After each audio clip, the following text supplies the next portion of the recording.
All right, what's going on with y'all? It's Jay Myrex of Altruwest.com. And yes, I did get rid of my MPC X SE. So for months, we've been doing a series of tests between the MPC X SE and several groove boxes. If you haven't already seen some of the tests, I have a whole playlist of all the tests we've done. We've compared it to the SP1200, the MPC 4000, the Machine Plus. So we've done a number of different tests in different scenarios, and the test results were quite compelling. It was quite alarming, actually, that some of the tests that we've done were so revealing about the MPC X SE. Not to say that the MPC X SE is a terrible device. It's not a terrible device at all. But I was really surprised for it to be the flagship, that it was not as compelling or not as great sounding as other drum machines I had used.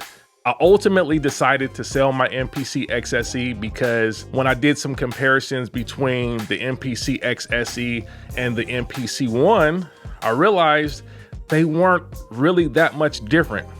And like I said, that was a shock to me because the flagship you would expect to be quite different from the more entry-level model like the MPC One. What I realized is there wasn't so much benefit of having the MPC X SE over just having the MPC One connected to a class-compliant audio interface. I made a comparison between the MPC One and the MPC X SE, and I'm gonna play this now so that you can hear it. I did notice there are some differences. Don't get me wrong, there are some differences between the One and the X SE. For starters, the MPC X SE has a much louder output. The maximum output level of the MPC X SE is 20 dBu versus the 9 dBu that we're getting out of the MPC One. So that's quite a difference. And then of course the outputs itself, like the amount of outputs and inputs are different on the units. But the sonic characteristics of both units were very close when we just tested the stereo output. So I'm gonna play the results of that test. These are level matched based on peak volume, not RMS, peak volume, so you can kind of hear the differences based upon just the apparent loudness differences on both units. So that'll help you to understand some of the differences between the transient response and some of the other characteristics of both units. So I'm gonna play the test. Let me know which one you think sound better.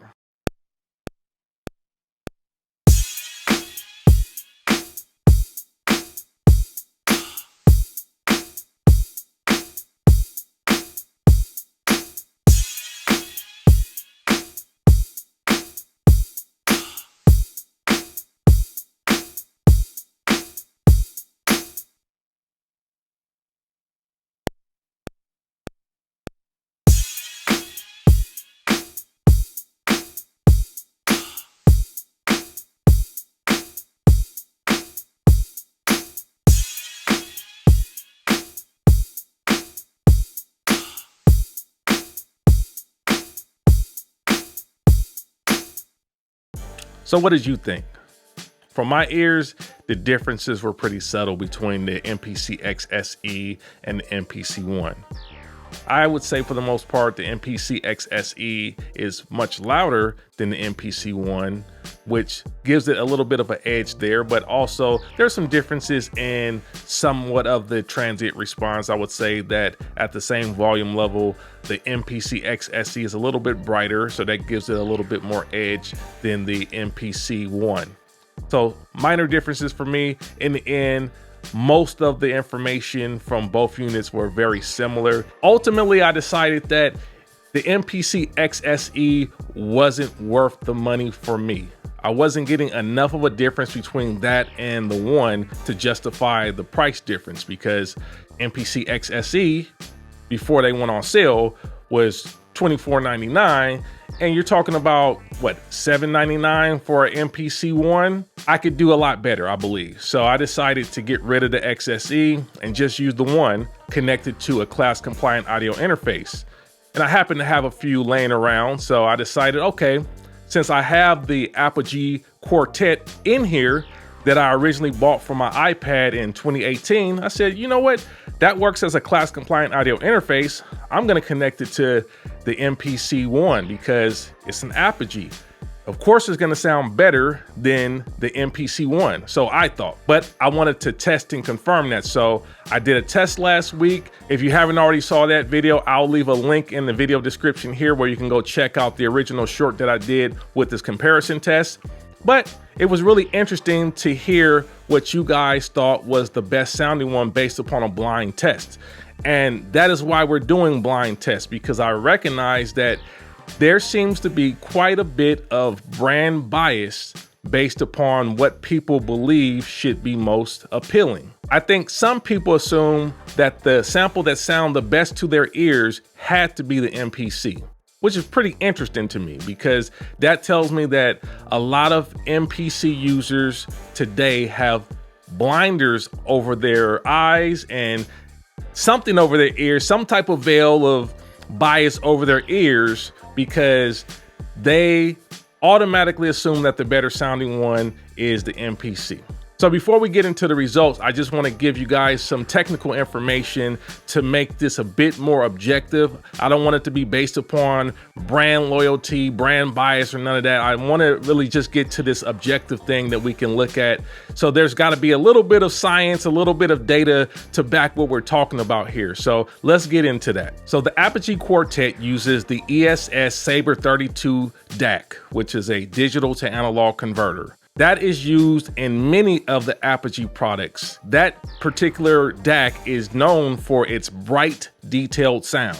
So there are a number of different converters that are commonly used in audio interfaces today, but one of the common ones that you hear often is the Burr-Brown converter, which is found in the Audient interfaces. And those converters are characterized as being warm and smooth versus being bright and detailed. Now, I know the terms warm and detailed can still be a bit subjective, but these are the sonic characteristics that people have observed of the two different converters over time. So in the test that I did, we took the exact same sequence on the MPC-1, and we ran that sequence through the same channels on my audio interface. Both samples are going through the exact same signal chain. So they're going from the MPC output or the Apogee Quartet output into the Antelope Audio MP8D, which is then routed via ADAT to my Apollo Quad. All of the recordings were done at 24-bit 441K. Now, during the test, I did notice that there was some significant differences in the volume between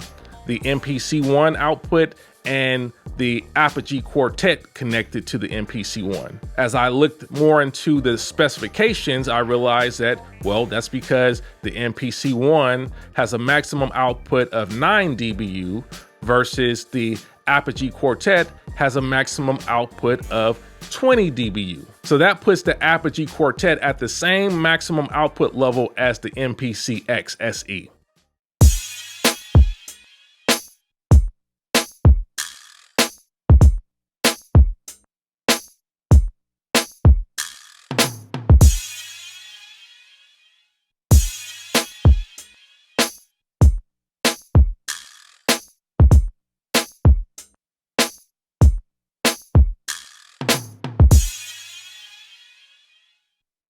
I was actually pretty shocked between the differences in the two samples. Sample A for me had much more punch, it had better transient response, it had more low-end sustain, where sample B felt a bit flat. It was missing some transient response. The low one was a little bit more subdued. So these are big differences for me. And for a drum machine, these are things that I would definitely judge as far as when I'm talking about the quality or the intensity of the sound coming from the unit. The sound of the new MPCs, the MPC-1, the MPC Live, the MPC X, the MPC Keys, they sound different from the old school MPCs. And all the old school MPCs actually sound different from each other as well. I think it's really important that we do these tests as blind tests so that we can take out the bias from the conversation and really just get to the objective listening and say what actually sounds better to our ears.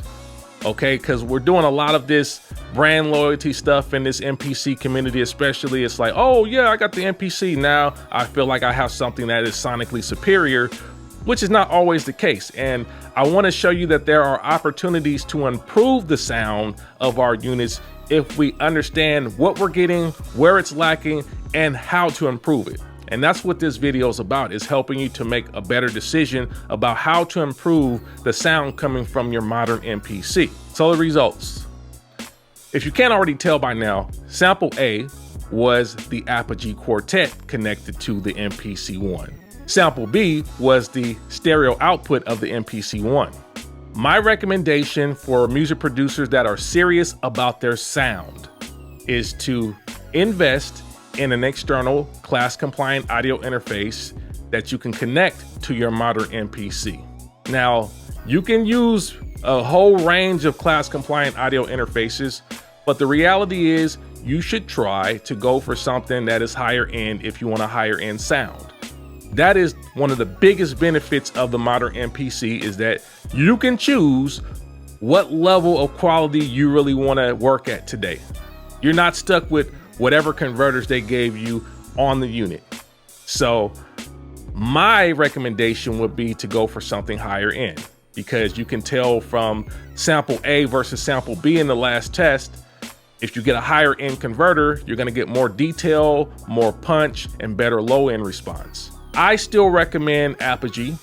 Now, they don't make the Apogee Quartet anymore. Now, you can find the Apogee Quartet on the used market anywhere from $500 to $1,400 depending on the condition. For more modern alternatives, you can look into things such as the Apogee Symphony desktop or the RME Fireface UCX2, which are both class compliant audio interfaces that have a high-end sound. Now, the Apogee Symphony desktop doesn't have the same type of I/O that the Apogee Quartet had. Unfortunately, the Apogee Symphony desktop only has 2 outputs standard, and the rest of the outputs are via ADAT. So you would have to connect some type of ADAT expansion to it to get more I/O. On the other hand, the RME actually has a robust set of analog inputs and outputs. So you're already set if you get the RME. These are both great options. The output levels are very good still on both of them, where the Apogee has a 20 dBu output just like the MPC X SE, and the RME has a 19 dBu output, which is still pretty good. It's very close to what you're getting from the Machine Plus, and these are all very strong options. But these are some modern options. They both have their cost and benefits. The RME at its base price is a little bit more expensive than the Apogee, but you get way more I/O out the gate. So there's some trade-offs here. I'll put links in the video description for both of those audio interfaces so you can check them out and make a decision on your own for what's gonna be best for your scenario. My goal is ultimately to empower the community to make better decisions about their sound. So hopefully this video has empowered you and given you some new tools that you can use as you're building your MPC-based studio. Until next time, I want to tell you peace and God bless.